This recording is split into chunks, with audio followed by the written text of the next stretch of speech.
June மாதம் 28ஆம் தேதி ஞாயிற்றுக்கிழமை. பொது காலத்தின் 13ஆம் ஞாயிறு. நற்செய்தி வாசகம். மத்தேயு எழுதிய தூய நற்செய்தியிலிருந்து வாசகம். அதிகாரம் 10, இறை வார்த்தைகள் 37 42 முடிய. அக்காலத்தில் இயேசு தம் சீடர்களை நோக்கி கூறியது: என்னை விட தம் தந்தையிடமோ தாயிடமோ மிகுந்த அன்பு கொண்டுள்ளோர் என்னுடையோர் என கருதப்பட தகுதியற்றோர்.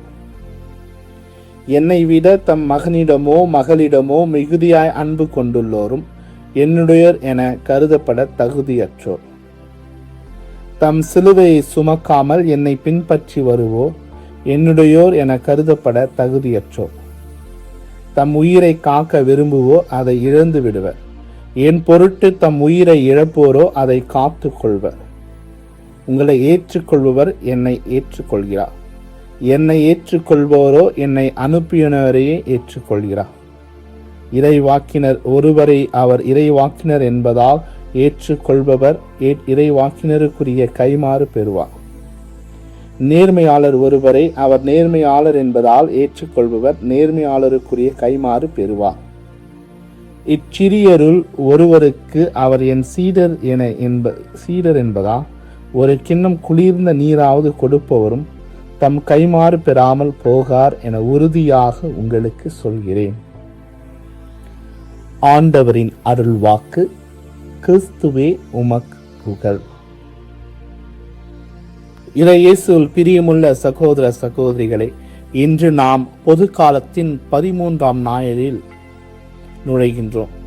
இன்றைய ஞாயிறின் நற்செய்தியின் வழியாக இயேசு சீரத்துவத்தின் விலை, சிலுவை மற்றும் விருந்தோம்பலின் பலனை பற்றி நமக்கு கற்றுத்தருகின்றார்.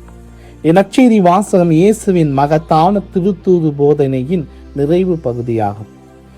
இதில் இயேசு தமது 12 சீடர்களுக்கு சீரத்துவ வாழ்க்கைக்கு தேவையான அர்ப்பணிப்பின் விலையையும் அதற்கான பலனையும் எடுத்துரைக்கின்றார். இந்த போதனையின் முதல் பகுதி சீடர்கள் எவ்வாறு வாழ வேண்டும் என்பதை இயேசு விளக்குகிறார். 2ஆம் பகுதியில் சீடர்களை மற்றவர்கள் எவ்வாறு ஏற்றுக்கொள்ள வேண்டும் என்பதை பேசுகிறார்.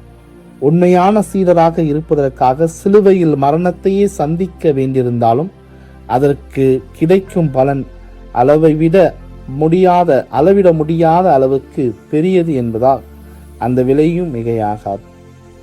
தம்முடைய சீடர்களை வரவேற்று விருந்தோம்பல் செய்பவர்கள் ஆசிர்வதிக்கப்படுவார்கள் என்று இயேசு உறுதி கூறுகிறார். இயேசுவை ஏற்றுக்கொள்பவர்கள் அவரை அனுப்பிய தந்தையை ஏற்றுக்கொள்கிறார்கள். அதுபோல இயேசு தன்னுடைய வாழ்நாளில் சிறியோர்களுக்கு உதவுகிறவர்களும் தகுந்த பலனை பெறுவார்கள். இயேசு தமது பூவுலக வாழ்நாள் முழுவதும் பாவிகளுடன் உணவருந்தினார். சிறு பிள்ளைகளை அன்போடு வரவேற்றார். தாழ்மையானவர்களை விருந்துக்கு அழைக்கும்படி நமக்கு கற்றுக் கொடுத்தார். அந்நியர்களை வரவேற்கும்படி போதித்தார். தனக்கு துரோகம் செய்த யூதாசு உட்பட வழி தவறிய சீடர்களுக்காக அவர் காலை உணவை தயார் செய்தார். ஆகவே இயேசு தன் வாழ்நாள் முழுவதும் நாம் எப்படி சீடர்களாக, ஒரு சிறந்த சீடர்களாக இந்த உலகில் வாழ முடியும் என்பதை நமக்கு தன்னுடைய வாழ்க்கையின் வழியாக கற்றுத் தந்திருக்கின்றார். இன்றைய நற்செய்தியில் வருகின்ற ஒரு இறை வார்த்தை: தந்தையோ தாயையோ என்னை விட அதிகமாக நேசித்தவன் எனக்கு தகுதியற்றவன். இந்த வார்த்தைகள் நமக்கு சற்று கடுமையாக தோன்றலாம். ஏனெனில் பெரும்பாலானவர்களுக்கு குடும்பமே முதன்மையானது. இயேசு கூறுவது என்னவென்றால், எல்லா விசுவாசங்களும் இறைவனுக்கான விசுவாசத்திற்கு இடம் கொடுக்க வேண்டும் என்பது. எந்த ஒருவரின் அல்லது எந்த குழுவினரின் தேவைகளும் மற்றவரின் உரிமைகளையும் தேவைகளையும் மிதித்தழித்து நிறைவேற்றப்படக்கூடாது. ஒருவரின் குடும்ப உறவினர்கள் அநியாயமாக நடக்கும் பொழுது மனசாட்சியின் குரலின்படி அவரிடமிருந்து விலக வேண்டிய சூழல் ஏற்படலாம். அதாவது குடும்பத்தினரே செய்தாலும் தவறான செயல்களை நாம் ஆதரிக்க முடியாது. இயேசு குடும்ப வாழ்க்கையை எதிர்க்கவில்லை. மாறாக இறைவனின் வார்த்தையை வாழ்ந்து காட்டுவதால் இறைவனின் சித்தத்தையும் அவரது உயிருள்ள பிரசன்னத்தையும் அறிவிக்கும் இறைவாக்கினர்களாக மாறும் சீடர்கள் எதிர்கொள்ள வேண்டிய முரண்பாடுகள் மற்றும் தவறான புரிதல் பற்றிய இன்றைய நற்செய்தியின் வழியாக எச்சரிக்கின்றார். இயேசுவின் சீடர்களாக மாறுகிற அனைவரும் ஒரு புதிய குடும்பத்தில் இணைகிறார்கள். அந்த குடும்பத்தில் உறவினர்கள், நண்பர்கள் மட்டுமல்ல, அந்நியர்களும் பகைவர்களும் நமது சகோதர சகோதரியாக மாறுகின்றார்கள். அதுதான் இயேசுவுடைய ஒரு புதிய விண்ணக குடும்பம். எனவே நாம் ஒரு பெரிய குடும்பத்தின் உறவினர்கள். அந்த குடும்பத்திற்கும் நமக்கும் பொறுப்புகள் உள்ளன.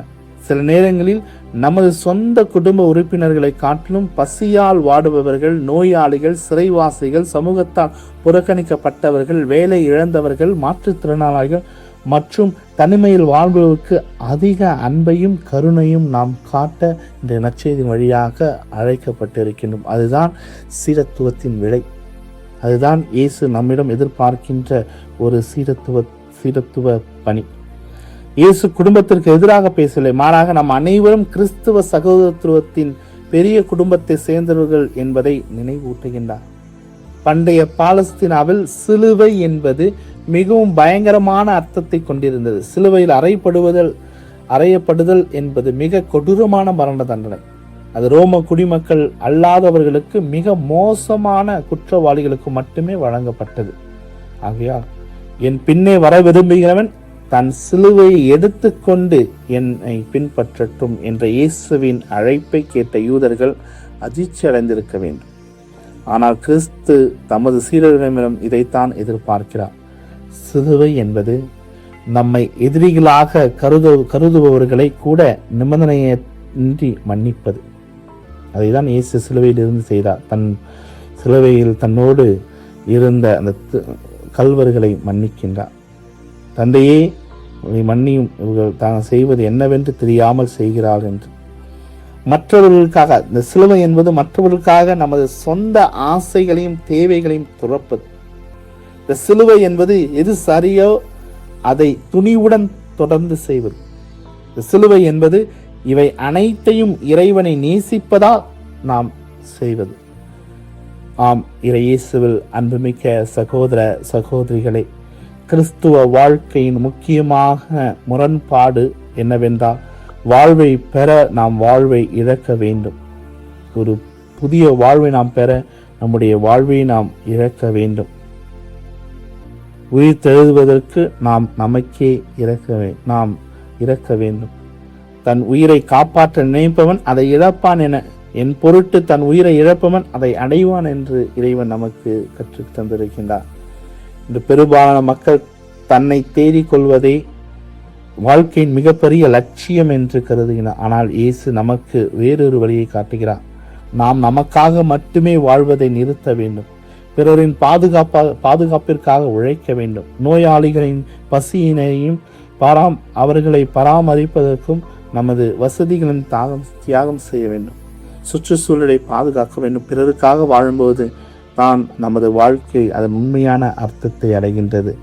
ஆம், இயேசுவில் அன்புமிக்க சகோதர சகோதரிகளை, இன்றைய நற்செய்தியை இயேசு நமக்கு மிக தெளிவாக விளக்கி கூறியிருக்கின்றார். சிடத்துவத்தின் விடையும் அதன் வழியாக வரவிருக்கின்ற சிலுவையையும் நாம் ஏற்று வாழ இறைவன் நமக்கு சிறந்த ஒரு அழைப்பை கொடுக்கின்றார். உங்களை ஏற்றுக்கொள்பவர் என்னையும் ஏற்றுக்கொள்கிறார். என்னை ஏற்றுக்கொள்பவரோ என்னை அனுப்பியவரை ஏற்றுக்கொள்கிறார். ஆம், நாமும் இறைவனை ஏற்றுக்கொண்டு அவர் நமக்கு கொடுக்கின்ற அன்றாட சிலுவைகளை ஏற்றுக்கொண்டு நாம் துணிவுடன் இறை நம்பிக்கையோடு இறைவனின் அன்பையும் அமைதியும் சமாதானத்தை மற்றவர்களுக்கு பகிர்ந்து கொடுக்கின்ற பிள்ளைகளாக வாழ வளர அருள் வேண்டி இந்த நேரத்திலே ஜெபிப்போம். ஜெபம். என்னை விட எம் தந்தையிடமோ தாயிடமோ மிகுந்த அன்பு கொண்டுள்ளோர் என்னை உடையோர் என கருதப்பட தகுதியற்றோர். அன்பு தந்தை இறைவா, இதோ எங்கள் ஒவ்வொருவருக்கும் இந்த புதிய நாளை கொடுத்ததற்காக உமக்கு கோடான கோடி நன்றி ஆண்டவரே. இந்த அருமையான தருணத்திலே உம்முடைய இறை வார்த்தையையும் உம்முடைய இந்த சிந்தனையும் கேட்டுக்கொண்டிருக்கின்ற மக்களை நிறைவாக ஆசீர்வதியும். அந்த வாய்ப்பு கூட இல்லாமல் பல இடங்களிலே மக்கள் கஷ்டப்பட்டு கொண்டிருக்கிறார். அவர்களையும் நிறைவாக ஆசீர்வதியும் ஆண்டவரே. இதோ எங்களுக்கு இன்று சீரத்துவத்தின் மேன்மையையும் உம்முடைய சீடர்களாக வாழ எங்களுக்கு நீ கொடுத்த அந்த அழைப்பையும் நாங்கள் ஏற்று வாழ அருள் வேண்டி ஜெபிக்கின்றோம் ஆண்டவரே. சிறப்பாக சீடத்துவத்தின் வழியாக எங்களுக்கு வரவிருக்கின்ற அந்த சிலுவைகளை, அன்றாட சிலுவைகளை நாங்கள் ஏற்றுக்கொள்ள எங்களுக்கு அருள் தாரும். இந்த சிலுவையின் மேன்மையை நாங்கள் உணர எங்களுக்கு அறிவினை தாரும் ஆண்டவரை. தொடர்ந்து நாங்கள் ஒவ்வொருவரும் உமது பிள்ளைகளாக, உம்முடைய சீடர்களாக, மற்றவர்கள் ஒருவரை அன்பு செய்து நீர் கொடுக்கின்ற அந்த உன்னத குடும்பத்தில் இணைந்து சகோதரத்துவத்தையும் அமைதியும் மன்னிப்பையும் பறைசாற்றுகின்றவர்களாக வாழ வளர அருள் வேண்டி உம்மிடம் இறைஞ்சி மன்றாடி செபிக்கின்றோம். ஆமென்.